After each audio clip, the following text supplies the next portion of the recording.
पापा वहाँ क्या कुएं से पानी पीते हैं? नहीं, नल का लगा है घर में। मिट्टी के घर है क्या वहाँ? नहीं, जैसे जहाँ है वैसे ही है। और लालटेन जलानी पड़ेगी क्या? नहीं, लाइट आती जाती रहती है। अब चुप हो जा, गांव जाकर पूछना। मोहन ने अपनी 11 वर्षीय बेटी के एक के बाद एक प्रश्न से झेप कर उसे चुप कराते हुए कहा। मोहन अपनी पत्नी ममता और बेटी काजल को 11 वर्षों बाद अपने गांव जामताड़ा लेकर जा रहा था। मोहन ने 13 साल पहले यह गांव छोड़ा था। वह गांव से अकेला दिल्ली आया था, जिसके 1 साल बाद ही उसकी माँ भी जहां आ गई थी। यही उसकी शादी सरदपुर में रहने वाली ममता से करा दी गई थी। जब मोहन की बेटी 2 साल की हुई तो माँ उसे हमेशा के लिए छोड़कर जा चुकी थी। वर्तमान में दिल्ली के हालात तो किसी से छिपी नहीं है। कोरोना के चलते जितना सरकारी धन को उस लोगों के लिए खाली है, उससे कहीं ज्यादा आम आदमी की जेब खाली हो चुकी है। 2 महीने से काम न होने के चलते शहर के बॉर्डर खुलते ही मोहन ने परिवार के साथ वापस गांव लौटने का फैसला कर लिया था। बस में 6 घंटों का सफर अब समाप्त हो चुका था। मोहन, ममता और काजल अपने सामान से लदालद भरे 4 बैग लेकर बस से उतरे। ममता का मुंह उसके दुपट्टे से, मोहन का गमछे और काजल का मास्क से ढका हुआ था। गांव का नजारा शहर से बेहद अलग था। लग रहा था मानो कोरोना ने जहां किसी को छुआ भी न हो। लोग अभी गुट बनाए बैठे बातें करते साफ दिख रहे थे। गांव में जैसे जैसे मोहन बढ़ने लगा, उसके माथे पर बल पड़ने लगे। पसीना ऐसे छूटने लगा जैसे जून की गर्मी ने उस अकेले को ही जकड़ा हो। गली में आगे बढ़ते बढ़ते लोगों की नजरें टकटकी लगाए आने वाले उन 6 कदमों को देख रही थी। मोहन ने अपना गमछा हटाया और गली के कोने में बैठे आदमी को देख बोला, और भैया का हाल है? सब ठीक ठाक है? अरे भैया कैसे हो, बहुत दिन बाद आए हो। हाँ, हम तो सब ठीक है। तुम सुनाओ, तुम्हारे का हाल है? मोहन बोला, हाँ भैया, कर रहे हम तो अपना गुजारो। वह ममता और काजल की तरफ देखते हुए बोला, भाभी नमस्ते, हम राजेश, हम जय महल्ला में रहे थे, कभी घर घूमने आइयो। ममता ने नमस्ते की मुद्रा में सिर हिला दिया। और चाची नजर नहीं आ रही है? मोहन ने राजेश से पूछा। भैया वो भैंस नभाई गई है। राजेश बोला। यह सुन काजल जोर जोर से हंसने लगी। वह अपने आसपास के इस नए माहौल को देखने में व्यस्त थी। कभी पूछती कि मम्मी यह कौन है, वह कौन है, तो कभी कहती घर कितना दूर है, जल्दी चलो। वही मोहन आसपास जो भी जान पहचान का मिलता उसे नमस्ते कहता हुआ, तो कभी हाल चाल का आदान प्रदान करता हुआ जा रहा था। थोड़ी दूरी पर ही मोहन एक घर के आगे आकर रुका और अपना बैग खोल चाबी निकालने लगा। लाल रंग के गेट वाला यह घर मोहन का था। मोहन गेट खोलने लगा, तभी सामने वाले घर से एक बुजुर्ग बाहर निकल कर आए। उन्हें देख मोहन बोला, ताऊ नमस्ते। ताई नजर नहीं आ रही है, कहाँ गई? तेरी ताई मर गई, उन ताऊ जी ने जवाब दिया। हाँ, कैसे? मोहन ने हैरानी से पूछा। खेत में घास लेने गई, सांप खा गए हो, उन्होंने बात पूरी की। मोहन सुनकर थोड़ा सकुचाया, पर फिर नमस्ते कहकर घर के अंदर बढ़ गया। ममता और काजल भी घर में घुस चैन की सांस ले पा रहे थे। काजल ने अपना मास्क उतारा और घर को निहारने लगी। 2 मिनट के लिए मोहन की नजरें काजल पर टिकी और लगने लगा जैसे वह किसी ख्याल में डूब गया हो। उसने काजल से अपना ध्यान हटाया और जूते उतारने लगा। घर बिल्कुल गंदा पड़ा था, कहीं जाले लटक रहे थे तो कहीं तस्वीरों पर मिट्टी की परतें जमी हुई थी। मोहन साल में 2 बार 4-6 दिनों के लिए यहाँ आता था, लेकिन अकेला, इसलिए हल्की फुल्की साफ सफाई हो जाती थी। सुबह 11 से शाम 7 बजे तक ममता, काजल और मोहन घर की सफाई में ही रम गए। चारपाई के नीचे से घास फूस हटाई गई, खिड़की से जाले झाड़े गए, बर्तनों को मांजा गया, चादरें बिछाई गई और लुढ़काने के लिए हाथ वाले पंखे निकाले गए। दिन भर की मशक्कत के बाद तीनों खाना खाने बैठे तो एक बार फिर मोहन किसी सोच में खो गया। क्या सोच रहे हो? ममता ने पूछा। नहीं, कुछ नहीं, मोहन ने कहा। पापा यहाँ मेरे दोस्त बन जाएंगे ना? काजल बोलने लगी। कोई ज़रूरत नहीं है किसी से दोस्ती करने की। मेरा मतलब कि कोरोना फैला है ना बेटा, तो जितना हो सके घर में रहो, बाहर मत जाना। मोहन की आवाज़ में हिचकिचाहट थी। हाँ, लेकिन थोड़ा तो बाहर निकलेंगे ही, किसी से हाँ हो तो करेंगे ही ना। ममता ने कहा, कह दिया ना, कोई ज़रूरत नहीं है। तुम किसी को जानते नहीं हो तो ज़्यादा रिश्ते जोड़ने की ज़रूरत नहीं है। वैसे भी हमें जिंदगी भर यहाँ नहीं रहना है। पर ममता कुछ बोलने ही जा रही थी कि मोहन ने उसे अचानक टोकते हुए कहा, अब क्या चैन से भी खाने नहीं दोगी क्या? ममता ने आगे कुछ नहीं कहा।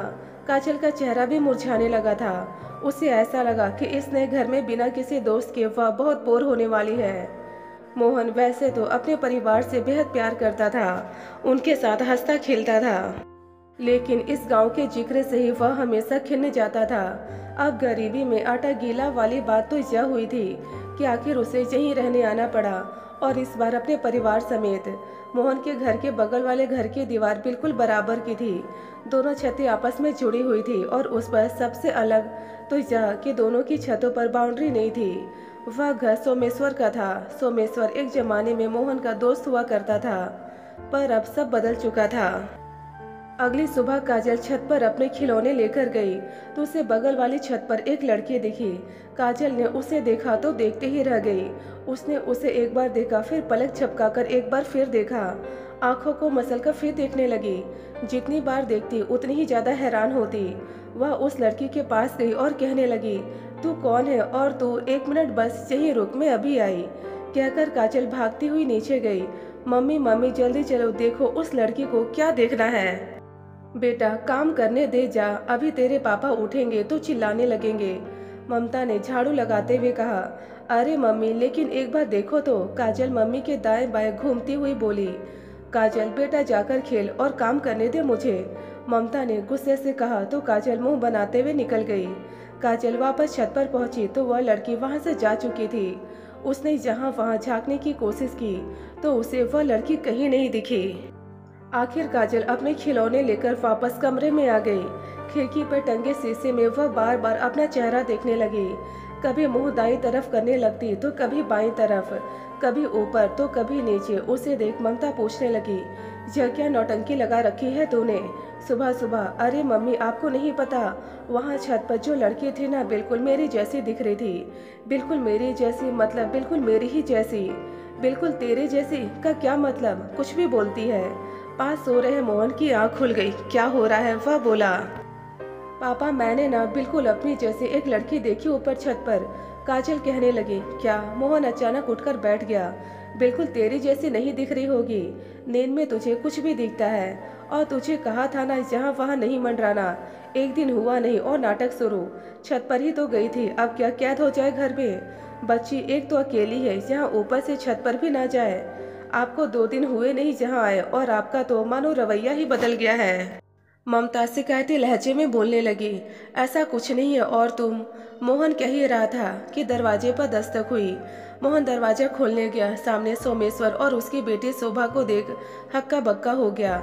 ऐसा नहीं था कि वह उन दोनों को पहली बार देख रहा हो, लेकिन आज वह उसे साथ साथ जम नजर आ रहे थे। भैया शहर से कब लौटे हो गाँव? बताया भी नहीं, चुपचाप आ गए। सोमेश्वर कहने लगा, कल ही आए हैं। सवेरे सवेरे कैसे आना हुआ? कहते हुए मोहन के माथे से पसीने की बूंदें गिरने लगी। हमारी छोरी शोभा बोल रही है कि पापा बगल वाली छत पर को मेरे जैसी छोरी दिखी, तो हमने सोची देख ले, सोमेश्वर ने कहा।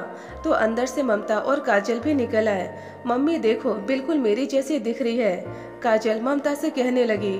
गांव के जो 1-2 लोग सोमेश्वर के साथ दरवाजे पर थे, वह भी दोनों बच्चियों की एक सी शक्लें देखकर हैरान थे। सोमेश्वर की आंखें भी लगभग फटी हुई थी। ममता को अपनी आंखों पर यकीन नहीं हुआ, और सबसे अलग मोहन अपनी नजरें सभी से छुपाने लगा। हर तरफ से आवाज आने लगी। कोई कहता ये तो एक ही शक्ल की है, तो कहीं से आवाज आती बिल्कुल जुड़वा बहने लग रही है। ऐसा लग रहा था जैसे सचमुच किसी फिल्म का दृश्य हो, जैसे गोविंदा की एक फिल्म में उसकी 2 बीवियों से 2 बच्चे थे और दोनों की ही शक्लें बिल्कुल एक जैसी थी। शोभा और काजल की उम्र में 1 साल का अंतर था, लेकिन शक्ल में रत्ती बराबर का भी नहीं। शोभा की आंखें भी बड़ी और गोल थी, काजल की आंखें भी। शोभा के होंठ भी पतले थे, काजल के होंठ भी। शोभा का माथा भी चौड़ा था, काजल का भी। यहाँ तक कि शोभा का रंग भी गोरा था और काजल का भी। आखिर यह कैसे संभव था कि 2 अलग अलग कोख से जन्मी बच्चियां एक सी हो, बजाय कि उनका पिता एक हो? सभी के दिमाग में यह बात आने में देर नहीं लगी। सोमेश्वर शोभा को लेकर अपने घर चला गया। सोमेश्वर की पत्नी लता घर में पसीना पसीना हो रखी थी। सोमेश्वर ने उसे देखा और देखते ही उसकी बाह कसकर भींच ली। चल कमरे में, सोमेश्वर ने कहा। क्या हुआ? लता ने हकलाते हुए कहा। इस छोरी की शक्ल उस मोहन की छोरी से कैसे मिलती है? मुझे क्या पता, और आप पूछ क्यों रहे हैं? भला मुझे कैसे पता होगा? सोमेश्वर लता की बात सुनकर कुछ नहीं बोला। वह वहां से उठकर बाहर निकल गया। शोभा समझ नहीं पाई कि उसकी शक्ल किसी से मिलने पर पापा खुश होने के बजाय नाराज क्यों हो रहे हैं। उसने मम्मी से जाकर पूछा, मम्मी पापा को क्या हुआ? कुछ नहीं, जा कमरे में जाकर खेल। इतना कह लता को सोचते हुए अपने काम में लग गई।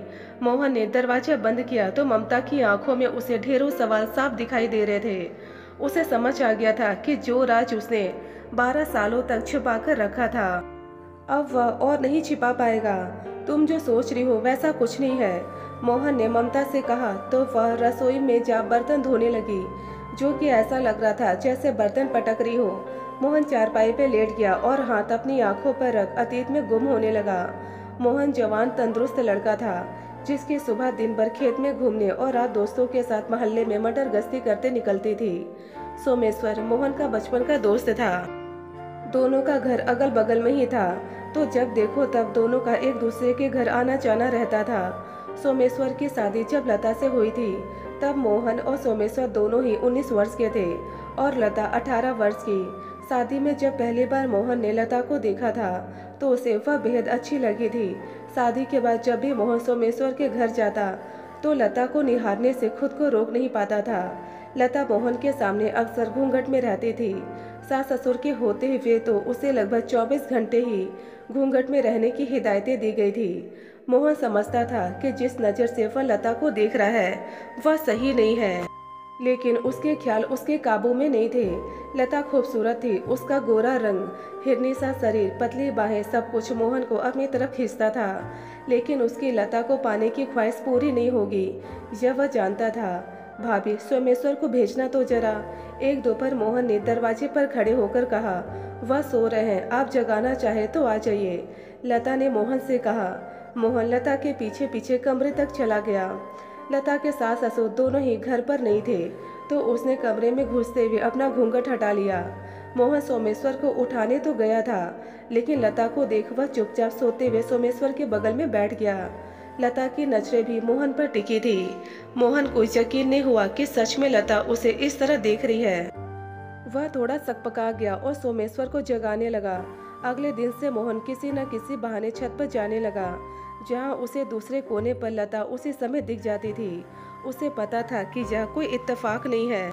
लता जानबूझकर छत पर आती है, लेकिन वह यह नहीं समझ पा रहा था कि आखिर लता सोमेश्वर के बजाय उसमें इतनी दिलचस्पी क्यों दिखा रही है। मोहन तो अविवाहित है, लेकिन लता किसी की पत्नी होते हुए यह सब क्यों कर रही है। मोहन लता की तरफ आकर्षित था, लेकिन लता का आकर्षण कितना खतरनाक साबित हो सकता था यह भी वह अच्छी तरह समझता था।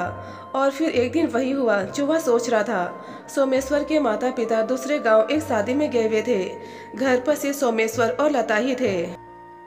मोहन और सोमेश्वर अपने बाकी दोस्तों के साथ मोहन के घर खाने पीने में लगे थे। सोमेश्वर ने एक के बाद एक गिलास शराब पी ली, जिस कारण उसके लिए होश संभालना मुश्किल होने लगा। रात गहराने लगी थी और सभी दोस्त एक एक कर अपने घर जाने लगे। सोमेश्वर ने इतनी पी ली थी कि उसे ठीक से खड़े होने में भी परेशानी हो रही थी। मोहन सोमेश्वर को उसके घर ले जाने लगा। रात गहरी थी और लोग अपने घरों में सोए थे। मोहन ने पहले सोचा था कि सोमेश्वर को उसकी छत से ही छोड़ाए, पर फिर सोचा कि उसे सीढ़ियों पर चढ़ाना मुश्किल होगा, तो सीधा दरवाजे से ही ले गया। घर में घुसा तो मोहन की मदद करने के लिए लता सोमेश्वर को पकड़ने लगी। सोमेश्वर को पकड़ते पकड़ते लता के हाथ मोहन के हाथों को बार बार छू रहे थे। मोहन के लिए इस तरह किसी औरत को छूना बहुत नया था। खुद को रोक पाना मोहन के लिए कठिन था, और आज तो मौका भी था और लता की हाँ थी, यह भी वह जानता था। सोमेश्वर को कमरे में लेटाकर वह कमरे से बाहर निकला तो लता ने कमरे से निकलकर दरवाजे पर कुंडी लगा दी और मोहन को देखने लगी। उसने मोहन को दूसरे कमरे में आने का इशारा किया और मोहन उसके पीछे चला गया। उसे लता से कुछ पूछने की सुध नहीं थी और लता उसे कुछ बताना नहीं चाहती थी। लगभग 45 मिनट मोहन और लता का जिस्मानी संबंध चलता रहा। मोहन उत्तेजित था और उसने वासना के चलते एक दोस्त की भूमिका भुला दी थी। वह अपने घर गया तो इस ग्लानि ने उसे घेर लिया। एक तरफ वह लता के साथ इस प्रसंग को दोहराना चाहता था और दूसरी तरफ इस बात को स्वीकारना नहीं चाहता था कि उसने अपने दोस्त की पीठ में छुरा घोंपा है। उसने सोमेश्वर के घर जाना छोड़ दिया। सोमेश्वर और बाकी दोस्त उसे बुलाने आते तो साफ मना कर देता। लता की तो शक्ल ही नहीं देखना चाहता था वह। 1 हफ्ता ही हुआ था कि उसने गाँव छोड़ने का फैसला कर लिया था। दिल्ली में उसके दूर के रिश्तेदारी का एक लड़का नौकरी कर रहा था। उसी के भरोसे वह दिल्ली आ गया। समय समय पर घर पर बात हो जाती तो सभी की खबर मिल जाती। 6 महीने बाद घर आया तो लता के गर्भवती होने की बात जानकर भी उसे कोई हैरानी नहीं हुई।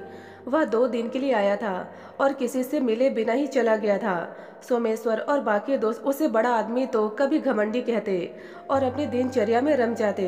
लता की बच्ची को लेकर मोहन को पहली बार हैरानी तब हुई जब उसकी बेटी काजल 4 साल और लता की बेटी शोभा 5 साल की थी।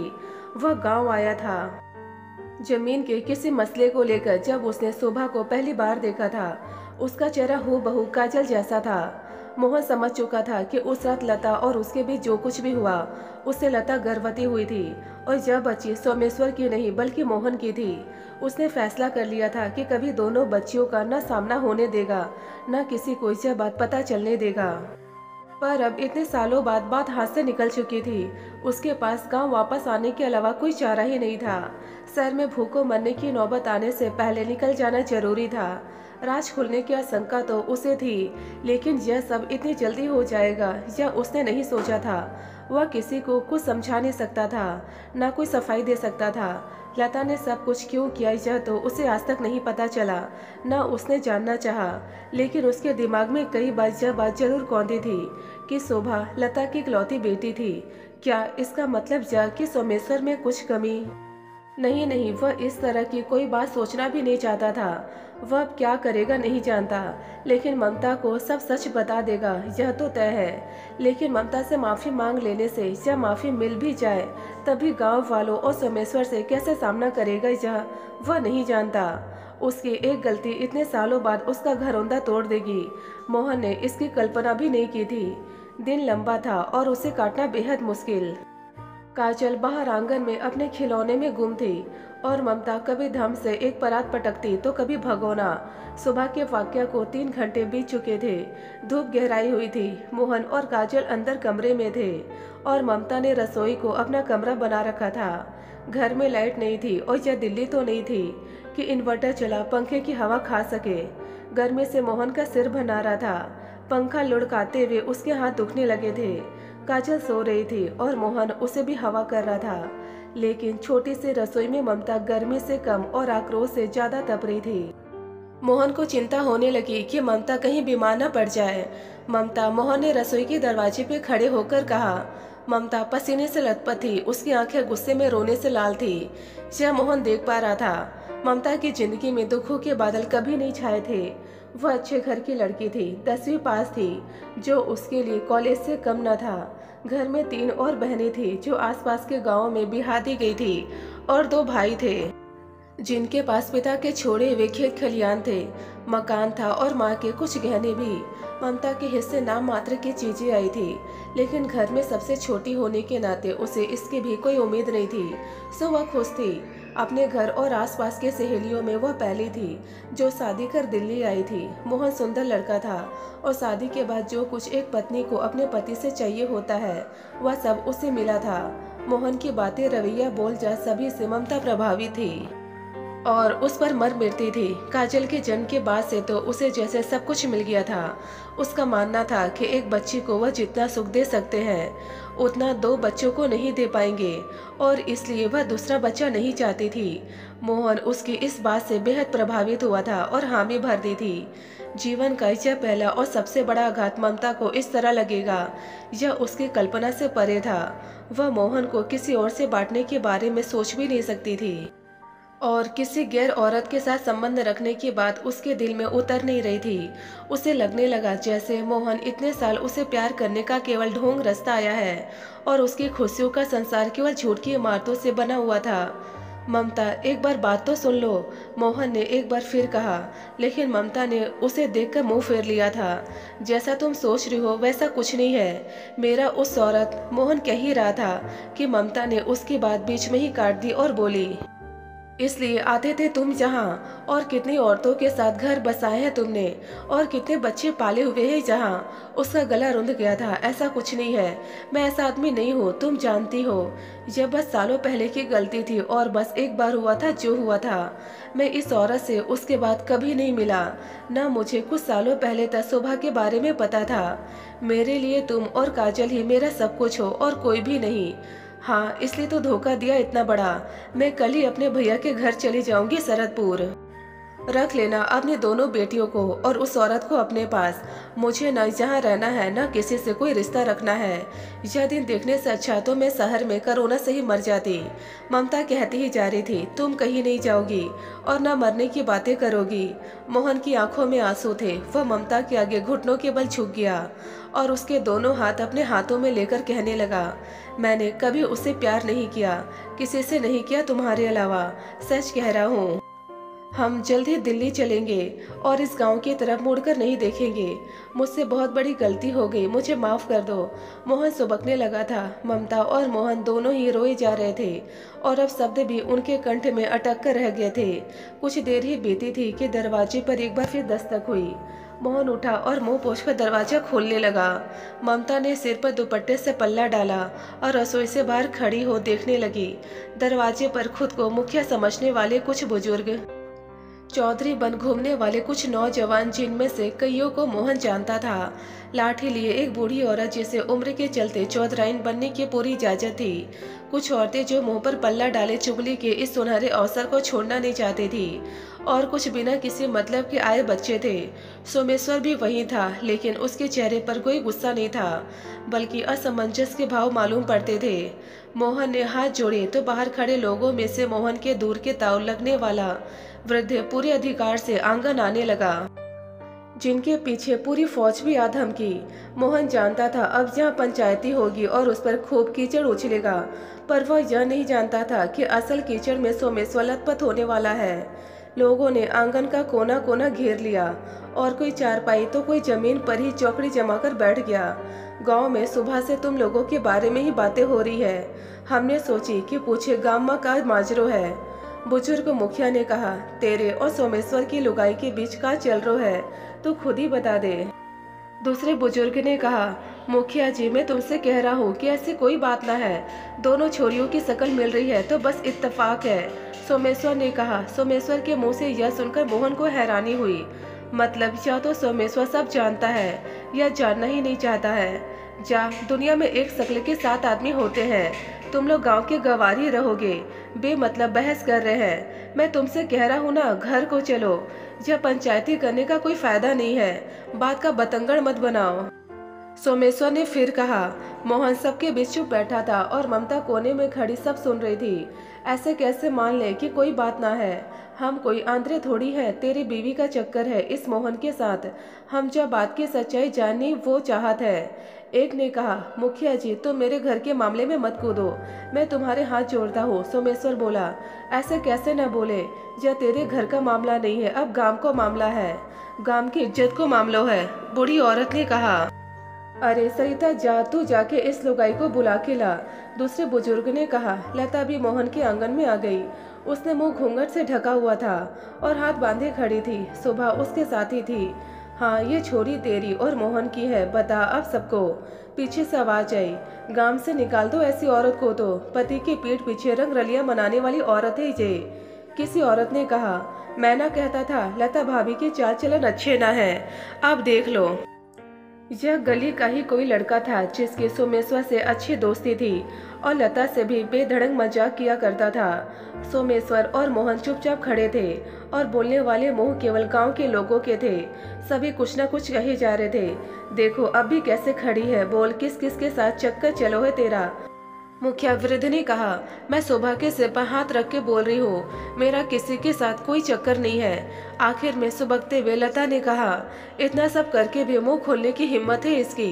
एक औरत ने कहा, मुंह दिखाने लायक न छोड़ा खानदान को। यह सोमेश्वर के दूर के रिश्ते की बुआ थी जिसने लता के कंधे पर जोर से प्रहार करते हुए कहा था, यह देख गांव की एक दो औरतें भी लता को गाली देने लगी और उसकी पीठ पर कोई जोर से मारती तो कोई सिर पर। अपनी मम्मी के साथ यह सब होता देख शोभा जोर जोर से रोने लगी। लता ने शोभा का हाथ कसकर पकड़ा हुआ था और ऐसा लग रहा था जैसे उन दोनों का यहाँ कोई नहीं है। धक्के मार के गांव से निकालो इस औरत को, हमारी संस्कृति को मजाक बना के रख दियो। गांव की बाकी छोरियां क्या सीखेंगी इससे? जात बिरादरी में किसी को मुंह न दिखा सकते। अब मुखिया ने कहा, मुझे इतना ज्ञान देने की बजाय आप इनको कुछ क्यों नहीं कहते? इनमें कमी है, पूछो इनसे। लता ने चिल्लाकर कहा, यह क्या बकी जा रही है? आसपास मौजूद सभी लोग चौंक कर कहने लगे, क्या बके जा रही हूँ? शादी के बाद कोई सुख नहीं मिला इनसे, तो मेरे मन में जो आया मैंने किया। इनसे कोई कुछ क्यों नहीं पूछ रहा है? लता ने कहा तो सोमेश्वर वहां से उठकर जाने लगा। सोमेश्वर के मुंह पर शर्मिंदगी के भाव साफ नजर आ रहे थे। अरे कैसी बेशर्म छोरी है जो अपनी नाजायज औलाद को लेकर मर कहीं चुल्लू भर पानी में। सोमेश्वर की दूर की बुआ चिल्लाकर बोली, खबरदार, जो मेरी बेटी के लिए कुछ भी कहा मेरा मुंह न खुलवाओ, नहीं तो मुझसे बुरा कोई नहीं होगा। जो सुबह सा महाभारत देखती हो उसमें तो बड़ा गुणगान करते हो अर्जुन का, भीम का। वो कौन सा अपने पिता के जने हैं, उन्हें तो कभी नाजायज नहीं कहा। लता ने कहा। यह सुनकर दूर के बुआ के कानों से धुआं निकल गया। उन्होंने लता के बाल पकड़ लिए और उसे गालियां देने लगी, अपशब्द कहने लगी। वहां मौजूद लोगों में से कोई लता के साथ नहीं था, न किसी ने उसके हक में कुछ कहा। मोहन भी चुपचाप यह सब देख रहा था। यह सब सुनते हुए काजल भी कमरे से निकल आई थी और शोभा की ही तरफ वह भी यह दृश्य देख रही थी। लता ने उन बुआ का हाथ पकड़ा तो एक औरत लता पर हावी होने आ गई। यह देख ममता अपनी जगह से लता के बगल में आई और उन औरतों को हटाते हुए बोली, गलत क्या कह रही है वो? गलती इस अकेले की तो नहीं है ना? इसको मारने पीटने से या बच्ची को नाजायज कहने से आप लोगों को क्या मिलेगा? तू बीच में मत बोल, यह हमारे गांव का मामला है। एक आदमी ने कहा, आपसे ज्यादा यह हमारे घर का मामला है, जाइए आप यहाँ से सभी। ममता ने कहा, यह औरत हमारे घर नहीं आएगी, न इसकी छोरी को हम घर में घुसने देंगे। रिश्तेदार बुआ बोली। इस बात पर अन्य लोग भी हामी भरने लगे कि अब लता यहाँ नहीं रहेगी। लता, इनकी बात मत सुनो, सोमेश्वर तुम्हारा पति है, ऐसे कैसे छोड़ सकता है तुम्हें? ममता ने कहा। लता ने ममता के आगे हाथ जोड़ते हुए कहा, मैं अपनी माँ के घर धौलपुर चली जाऊंगी, अब मेरा यहाँ कुछ नहीं है। लेकिन मेरी छोरी को ले गई तो उसकी जिंदगी खराब हो जाएगी, न वो पढ़ लिख पाएगी और न उसके सिर पे बाप का साया होगा। कहते हुए लता मोहन की तरफ मुड़ी। तुम बाप हो ना इसके, रख लो इसे, मैं तुम्हारा घर नहीं तोड़ना चाहती, लेकिन मैं इसे ले जाने लायक नहीं हूँ। और इसके पापा को लगता है कि यह भगवान की कृपा से पैदा हुई है, लेकिन सच्चाई जानकर वो इसे अब नहीं अपनाएंगे। बच्चे किसी की कृपा से नहीं होते, यह समझने में उन्हें इतने साल लग गए। पर मोहन कुछ कहता उससे पहले ममता बोल पड़ी, सुबह हमारे साथ रहेगी, मेरी न सही इनकी तो बेटी है ना। लोग बड़बड़ाने लगे, और कैसी औरत है यह, बेचारा घोर कलयुग आ गया है, बेचारा सोमेश्वर किसके बल्ले बढ़ गया। कहते हुए निकलने लगे। आखिर में लता जाने लगी तो सुबह उससे लिपट गई। मम्मी कहाँ जा रही है? सुबह ने रोते हुए कहा, मुझे भी ले चल। नहीं, अब यही तेरा घर है। लता ने घूंघट हटाया और पल्लू से सुबह के आंसू पोंछने लगी। नहीं, मुझे अपने घर जाना है, पापा के पास जाना है, मुझे भी ले चल। एक बार कह दिया ना यहीं रहना है, न मैं तेरी माँ हूँ न वो तेरे पापा, बचपन में मांग लिया था तुझे हमने, अब और नहीं पाल सकते, जा। लता ने सुबह का हाथ झड़कते हुए कहा। ममता की आंखें भर आई थी यह सब देखते हुए। लता वहां से चली गई और कुछ देर बाद एक बैग में सुबह के कपड़े और कुछ खिलौने दे गई। मोहन ने लता को देने के लिए ममता के हाथ में कुछ पैसे दिए थे, जिन्हें लेने से ममता ने यह कहकर मना कर दिया था कि उनके इतने एहसान वह नहीं चुका पाएगी। जाते हुए वह शोभा को गले लगाकर गई थी और शोभा उसे नहीं छोड़ रही थी। आखिर लता को उसे छोड़ जाना ही पड़ा। सोमेश्वर लता के जाते ही अपने चाचा के घर रहने चला गया था। लोगों के मुंह से बार बार जो कुछ हुआ वह सुनना उसके बर्दाश्त के बाहर था। जाते हुए वह शोभा से मिलकर भी नहीं गया था। शाम हो चुकी थी। शोभा कोने में खड़ी रो रही थी। ममता खुद नहीं समझ पा रही थी कि आखिर यह सब कैसे हो गया। काजल मोहन के साथ चारपाई पर बैठी हुई थी। ममता ने शोभा को अपने पास बुलाना चाहा पर वह नहीं आई। वह खुद उठकर उसके पास गई। बोली, यह तुम्हारा घर है और यह तुम्हारी बहन है। हमें तुम चाची चाचा कह सकती हो। भूख लगी होगी ना, कुछ खा लो। मुझे नहीं खाना है, शोभा ने सुबकते हुए कहा। नहीं खाओगी तो बीमार हो जाओगी, कहकर ममता ने काजल को देखते हुए कहा। काजल इधर आ। काजल आ गई। स्कूल में मैडम क्या कहती है, जब कोई खाना नहीं खाता तो क्या होता है? ममता ने काजल से पूछा। खाना नहीं खाते तो पेट में दर्द होने लगता है और चक्कर आने लगते हैं और दिमाग कमजोर हो जाता है। काजल बोली, लेकिन मम्मी तो कुछ और कहे हैं। शोभा ने कहा, क्या कहती है? ममता ने पूछा। मम्मी तो कह रही कि पेट में भूख के मारे चूहे मर जाते हैं और बदबू आने लगती है। तू चिंता मत कर, मैं बिल्ली पकड़ के ले आऊंगी, वो तेरे चूहे खा जाएगी और बदबू भी नहीं आएगी। काजल ने कहा तो शोभा उसकी बात सुनकर खिलखिलाकर हंस दी। यह देख मोहन और ममता मुस्कुराने लगे। उन्हें इस नई जिंदगी में ढलने में वक्त लगेगा, पर उम्मीदें थी कि सब ठीक हो जाएगा। दोस्तों, यदि आपको यह कहानी पसंद आई तो प्लीज़ हमें कमेंट बॉक्स में कमेंट कर अपने विचार जरूर बताएं। ढेरों पारिवारिक और शिक्षाप्रद कहानियाँ सुनने और पढ़ने के लिए हमारे चैनल दर्द भरे हिंदी कहानियाँ को जरूर सब्सक्राइब करें। धन्यवाद दोस्तों।